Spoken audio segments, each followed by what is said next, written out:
एक शादीशुदा इंसान भी ब्रह्मचर्य का पालन कर सकता है? बिल्कुल बिल्कुल। अभी तो आपने कहा कि मतलब सेक्स से आपको दूर रहना। कोई इंसान शादीशुदा है तो वो तो मनुस्मृति कहती है प्रवृत्तिस्तु भूतानाम निवृत्तिस्तु महाफलम, यानी कि जो प्रवृत्ति मार्ग है, प्रवृत्ति मार्ग क्या है? वर्णाश्रम प्रणाली है।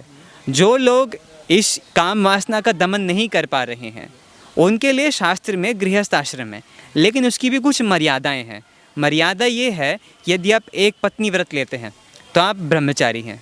दूसरा, यदि आप अपनी पत्नी से ही केवल संबंध रखते हैं, पराई स्त्री से कोई संबंध नहीं रखते हैं, तो भी आप एक ब्रह्मचारी हैं।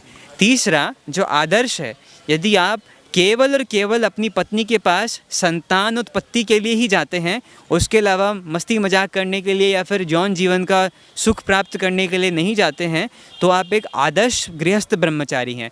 ऐसे ब्रह्मचारी के लिए शास्त्र में कहा गया है कि वो एक ब्रह्मचारी से श्रेष्ठ है। क्यों? वो इंद्रिय विषय की इतनी बड़ी वस्तु के साथ रहते हुए भी अपनी इंद्रिय संयमित कर रहा है, केवल अपनी पत्नी के पास संतान उत्पत्ति के लिए जा रहा है। और यदि आपकी पत्नी गर्भवती हो गई तो 1.5-2 साल के लिए आप अपनी पत्नी का स्पर्श नहीं करेंगे। ऐसा ब्रह्मचारी यदि कोई है तो वो सही मायने में एक ब्रह्मचारी से श्रेष्ठ है। प्रभु जी, आपने बीच में बोला था कि अगर आप ब्रह्मचर्य का पालन करते हो तो आप आसान हो जाता है आपको अपनी इंद्रियों पर कंट्रोल करना। तो प्रभु जी, आप मुझे ये बताइए कि ऐसे कौन कौन से नियम आप फॉलो करते हैं जिससे कि आपकी इंद्रियां आपके वश में रहती है? क्या क्या नियम एक ब्रह्मचारी फॉलो करते हैं? जी जी। तो कितना कठिन होता है ये एक ब्रह्मचारी में? देखिए, आजकल के समय में यदि कहा जाए, जहाँ सब जगह नंगा चित्र है, इधर उधर है, टीवी है, मोबाइल फ़ोन है, ठीक है, इंटरनेट है विशेष तौर पे, तो आजकल के समय में ब्रह्मचारी रहना कठिन होता है। इंद्रिय संयम करना कभी आसान था ही नहीं, लेकिन आध्यात्मिक जीवन का सबसे पहला सोपान है इंद्रिय संयम करना।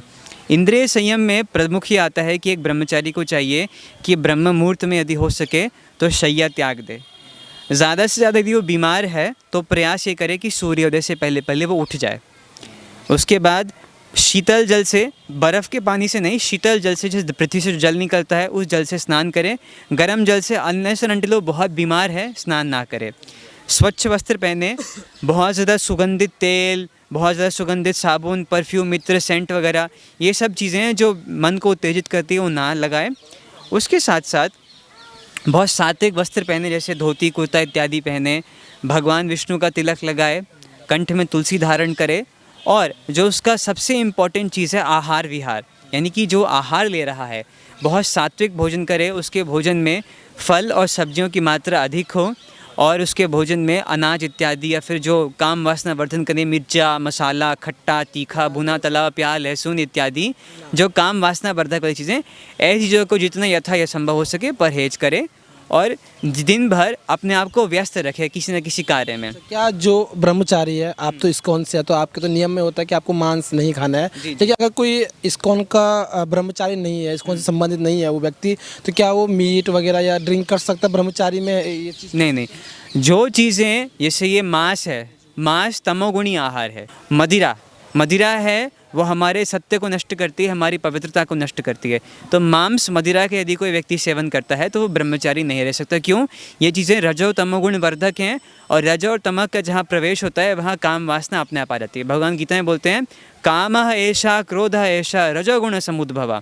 तो ये जो चीज़ें हैं मदिरा इत्यादि सब, ये रजोगुण बढ़ाएंगी, तमोगुण बढ़ाएंगी, तो काम वासना बढ़ेगी। जो व्यक्ति कामुक होगा वो ब्रह्मचर्य से नहीं रह पाएगा। और शास्त्र में ब्रह्मचारी के लिए सब सेवन वैसे ही निषेध है श्रीमद् भागवतम में, कि ब्रह्मचारी को सबका सेवन नहीं करना चाहिए।